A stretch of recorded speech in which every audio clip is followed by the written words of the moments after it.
नमस्कार, मैं नयन कुमार। आज हम इस कुंडली से जानेंगे इनके माता पिता की क्या पोजीशन है, क्या स्थिति है। अगर हम यहाँ देखें तो हम जानते हैं कुंडली का दसम और नवम भाव पिता के स्थिति को दर्शाता है। यानी कि नॉर्थ इंडिया में दसम भाव को पिता का भाव मानते हैं, साउथ इंडिया में नवम भाव को। माता का चतुर्थ भाव को मानते हैं। चंद्रमा माता कारक ग्रह का प्रतिनिधित्व करता है, सूर्य पिता कारक ग्रह का प्रतिनिधित्व करता है। अगर हम यहाँ देखें तो यहाँ मंगल लग्न में स्थित है, केतु के साथ स्थित है। ये तो पता चलता है कि थोड़ा रोग होनी चाहिए, मतलब कि किसी लंबे बीमारी होनी चाहिए।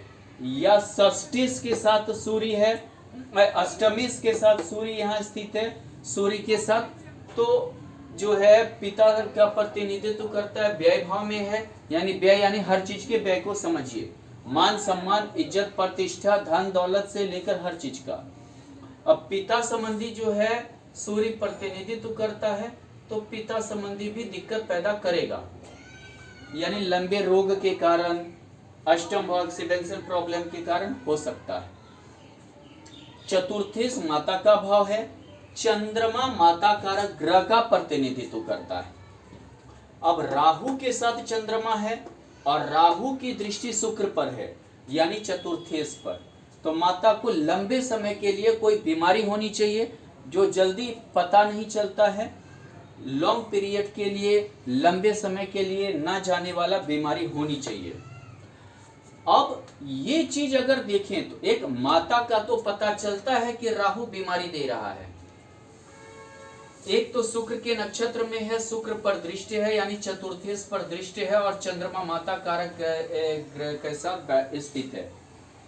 पिता का क्लियर नहीं पता चल रहा है।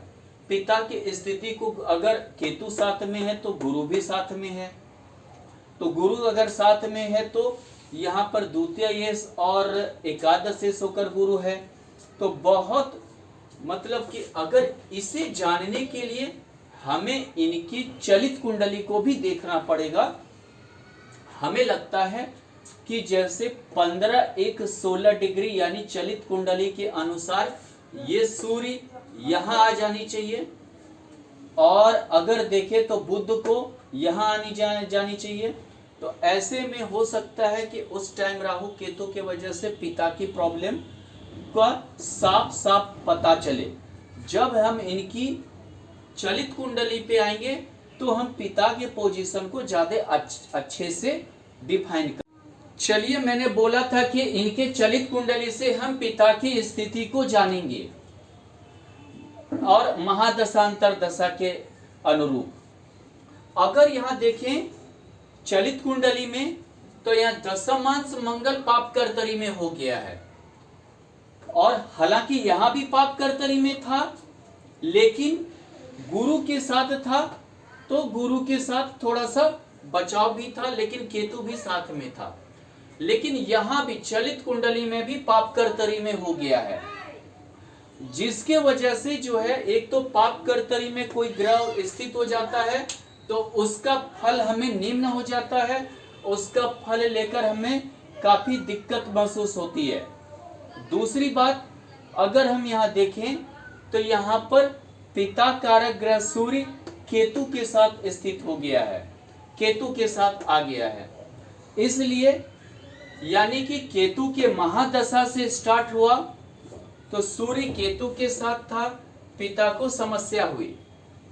उसके बाद मघा नक्षत्र के से स्टार्ट हुआ। दूसरी बात, ऐसे भी मघा नक्षत्र गंडमूल नक्षत्र है, यानी पिता माता किसी एक को समस्या देता है, पहला चरण था। दूसरी बात, अगर हम यहां देखें तो यहां पर केतु के बाद शुक्र की महादशा चली, शुक्र द्वादश हो गया। चलित कुंडली में शुक्र माता कारक शुक्र द्वादश हो गया, यानी कि हालांकि घर से बाहर बसने का योग, रहने का योग चलित कुंडली में शुक्र बनाया, लेकिन द्वादश हो जाना यानी वैभव हो जाना, वैभव की ओर हो गया।